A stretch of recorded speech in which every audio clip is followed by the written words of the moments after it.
អាមេរិកប្រមូលជើងខ្លាំងចេញមកអស់ហើយនៅពេលនេះចាំអត់មើលថាតើអាចកើតឡើងដែរឬទេចិត្តដល់មកអាមេរិកវាយប្រហារអេរ៉ុងហើយនៅពេលនេះនេះគឺជាការចេញផ្សាយដែលភ្នែកសារព័ត៌មានរយទ័រក្រោយឃើញសញ្ញាចល័តតបនឹងសពាវុធរបស់អាមេរិកហេតុដូច្នេះសួរថាតើអាវុធអ្វីខ្លះដែលស្ដេចអន្ត្រីក្បាលសចំពោះស្រួចនឹងត្រូវប្រើប្រាស់ចាប់បំបាច់ចង្កូមខ្លាប្រចាំតំបន់មជ្ឈិមបូព៌ាមួយនេះអន្តរាគមយោធាអាមេរិកលើអេរ៉ុងអាចនឹងកើតឡើងមិនហួស24ម៉ោងទៀតទេនេះគឺជាការចុះផ្សាយរបស់រយទ័រដែលដកស្រង់ប្រភពចេញពីមន្ត្រីអ៊ីស្រាអែលម្នាក់ដែលបានបង្ហើបឲ្យដឹងនៅក្នុងលក្ខខណ្ឌអនាមិកអ្នកងារសារព័ត៌មានរយទ័រក៏បានចុះផ្សាយផងដែរថាអាមេរិកបានជំនះយោធារបស់ខ្លួនចេញពីមូលដ្ឋានសំខាន់នៅតំបន់មជ្ឈិមបូព៌ារួចហើយនៅក្នុងករណីខ្លាចអេរ៉ុងវាយប្រហារសងសឹកគេនៅចាំបានថាកាលពីថ្ងៃអង្គារលោកប្រធានាធិបតីដូណាល់ត្រាំបានប្រាប់ក្រុមបាតកោឲ្យបន្តតវ៉ាទៅមុខទៀតកុំឲ្យឈប់ឲ្យសោះហើយលោកបានលើកទឹកចិត្តថាជំនួយកំពុងតែមុខតាមផ្លូវបណ្ដា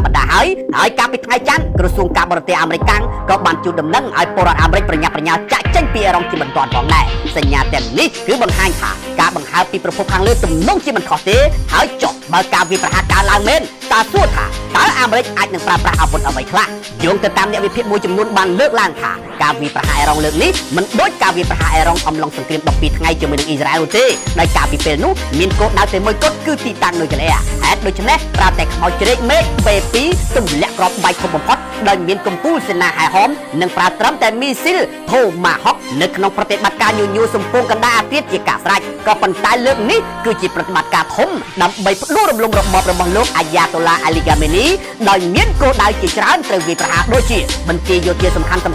ន្លែងលាក់ខ្លួនរបស់ថ្នាក់ដឹកនាំកម្ពុជារបស់អេរ៉ុងឬក៏បណ្ដាញនៃកូនចៅនិងក្រុមគ្រួសាររបស់មេដឹកនាំកម្ពុជារួមជាដើមនោះអញ្ចឹងលោក Carl Shuster ដែលជាអតីតមេបញ្ជាការកងទ័ពជើងទឹកអាមេរិកមួយរូបនិងជាអ្នកវិភាគមូលដ្ឋាននៅកោះហាវ៉ៃបានលើកឡើងថាសម្រាប់មូលដ្ឋាននិងទីស្នាក់ការសំខាន់របស់កងឆ្មាំបដិវត្តអ៊ីស្លាមអេរ៉ុងដែលហៅកាត់ថា IRGC គឺអាចវាយប្រហារដោយកំពូលមីស៊ីល Tomahawk ដែលអាចវាយប្រហារគោលដៅច្បាស់ចេញពីនាវាមុជទឹកនិងនាវាចម្បាំងដែលប្រងជើងការរួចជាស្រេចនៅក្បែរអេរ៉ុងជំរឿនមីស៊ីលមួយទៀតគឺប្រើជើងខ្លាំង JASM ដែលអាចបំពាក់ក្បាលគ្រាប់ជ្រែកបេតុងទម្ងន់រហូតដល់453គីឡូក្រាមនិងអាចហោះបានចម្ងាយ1000គីឡូម៉ែត្រដោយវាអាចបាញ់ចេញពីកំពូលយន្តហោះចម្បាំងរបស់សហរដ្ឋអាមេរិកជាច្រើនប្រភេទមានដូចជាយន្តហោះប្រយុទ្ធ F15, F16 និង F35 និងយន្តហោះទម្លាក់គ្រាប់ដូចជា B1, B2 និង B52 ជាដើមហើយក៏អាចបាញ់ចេញពីយន្តហោះប្រយុទ្ធ FA18 របស់ទ័ពជើងទឹកអាមេរិកផងដែរក្រៅពីនេះក៏អាចមានប្រើដ្រូនវាយប្រហារផងដែរ